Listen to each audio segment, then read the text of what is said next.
बच्चों, आज मैं आपका सामाजिक मनोविज्ञान में एक टॉपिक आता है सीखना। इसका क्वेश्चन भी है सीखने को परिभाषित कीजिए तथा सीखने के कारक और विभिन्न सिद्धांतों की विवेचना कीजिए। सबसे पहले सीखना, learning. The process of learning is related to socialisation. यह सामाजिकरण से संबंधित एक प्रक्रिया है। व्यक्ति जब जन्म लेता है और वो मृत्यु पर्यंत सभी व्यवहारों को सीखता है, आत्मीकृत करता है और समाज का एक प्राणी बनता है।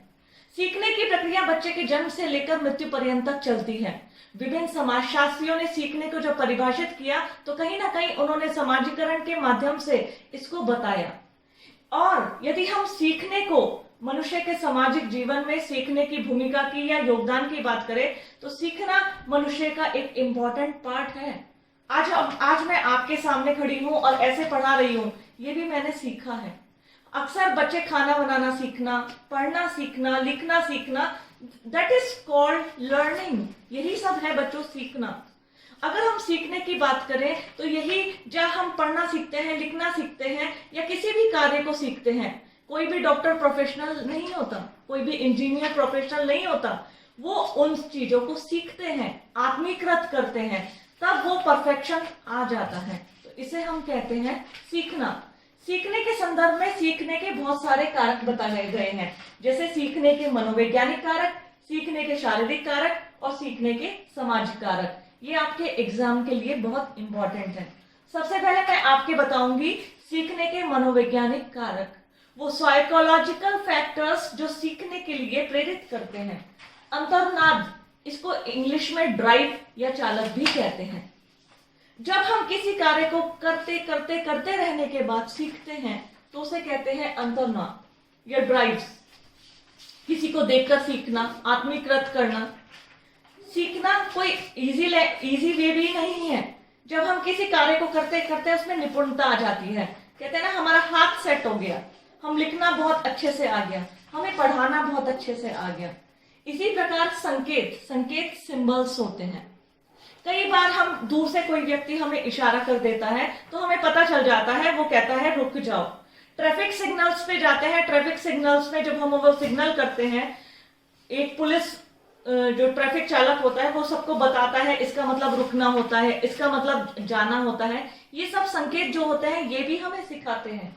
इसी प्रकार प्रत्युत्तर, रिस्पॉन्स भी, मैं सामने वाले व्यक्ति से वार्तालाप करती हूँ, ठीक है, जब उसका उत्तर आता है या वो मुझसे प्रश्न पूछता है, जैसे आज मैं आपके सामने कक्षा में खड़ी हूँ, आप मुझसे पूछते हैं कि मैडम इसका आंसर बताइए। आप मुझसे पूछेंगे, मैं उसका आंसर आपको दूंगी, दैट इज कॉल्ड प्रत्युत्तर, रिस्पॉन्स से भी व्यक्ति सीखता है। छोटे बच्चों को जब क्लास में पढ़ाते हैं तो बच्चे रिस्पॉन्स से बहुत जल्दी सीखते हैं। नेक्स्ट, अगर हम सीखने के कारक में बात करें, शारीरिक कारक, वो बायोलॉजिकल फैक्टर्स जो व्यक्ति को सीखने के लिए प्रोत्साहित करते हैं। सबसे पहले इसमें आया है अंतःस्रावी ग्रंथियां। देखिए, सीखना माना कि जो हम सीखते हैं, देख के सीखते हैं, आत्मीकृत करते हैं, लेकिन कई बार हमारे बायोलॉजिकल जैविकीय कारक भी सीखने के लिए व्यक्ति को प्रेरित करते हैं।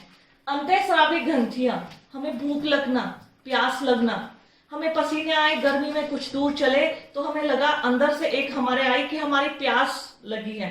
जैसे ही हम पानी पी लेते हैं हम तृप्त हो जाते हैं और आगे को चल पड़ते हैं। तो अंतःस्रावी ग्रंथियां जो व्यक्ति के अंदर होती हैं, व्यक्ति को धूप, छांव, प्यास, प्रेम, घृणा, इन सब के बारे में सिखाती है।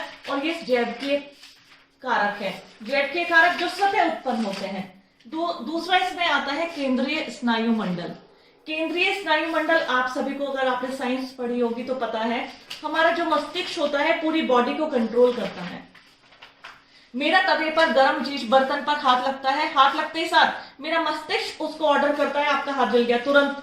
जब तक मैं हटाती हूँ हाथ जल जाता है। इलेक्ट्रिसिटी में कई बार जब हमें करंट लग जाता है तब हम हाथ पीछे करते हैं। वो किसकी वजह से करते हैं? केंद्रीय स्नायु मंडल की वजह से। हमारी तंत्रिकाएं जब तक मैसेज भेजती है हाथ को, वो जल चुका होता है। तो केंद्रीय स्नायु मंडल जो होता है, शरीर जो हमारा मस्तिष्क होता है, कई बार हम मेंटली डिस्टर्ब लोगों को देखते हैं, वो धूप में खूब सारे कपड़े पहन के रखते हैं, या फिर कई बार जब ज्यादा सर्दी में वो बिना कपड़ों के रहते हैं, क्योंकि उनको एहसास ही नहीं होता उनका मस्तिष्क में जो डिस्टरबेंस होता है वो मैसेज नहीं पहुंचा पाता कि आपको गर्मी में सर्दी लग रही है या सर्दी में गर्मी लग रही है। उसके लिए कौन रिस्पॉन्सिबल होता है? केंद्रीय स्नायु मंडल। इसके बाद बच्चों, शारीरिक कारक में व्यक्ति की आयु, लिंग, रोग, डिजीज जो होती है, आयु, व्यक्ति की एज, कहते हैं ना जैसे जैसे एज होती है व्यक्ति उसके अनुरूप अपने आप को ढाल लेता है। बच्चा जैसे होता है, बच्चा धीरे धीरे माँ के संपर्क में आने के, अपने भाई बहन के संपर्क में आने के बाद चीजों को सीखता है, कैसे खाते हैं, चम्मच कैसे पकड़ते हैं, कोशिश करता है, एक बार गिर गया, दो बार गिर गया, फिर वो कोशिश करके चम्मच पकड़ना सीखता है। इसी प्रकार जब वृद्ध व्यक्ति वृद्ध हो जाता है, उसकी मांसपेशियां शिथिल हो जाती है, व्यक्ति को आंखों से कम दिखना, हाथों में ग्रिपिंग पावर का कम हो जाना, मतलब उसकी पकड़ जो होती है बहुत शिथिल हो जाती है। तो ऐसा नहीं है सिर्फ जन्म के समय ही ये बच्चे बचपन में ही सीखता है। मैंने अभी बताया था कि socialisation is a process of learning, और ये व्यक्ति के जीवन पर्यंत तक चलती है। तो आयु भी व्यक्ति को सिखाती है। इसी प्रकार स्त्री पुरुष का होना, हमारी कुछ शारीरिक अभिव्यक्तियां, शारीरिक प्रक्रियाएं ऐसी होती है जिनके अनुरूप व्यक्ति अपने आप को ढाल लेता है।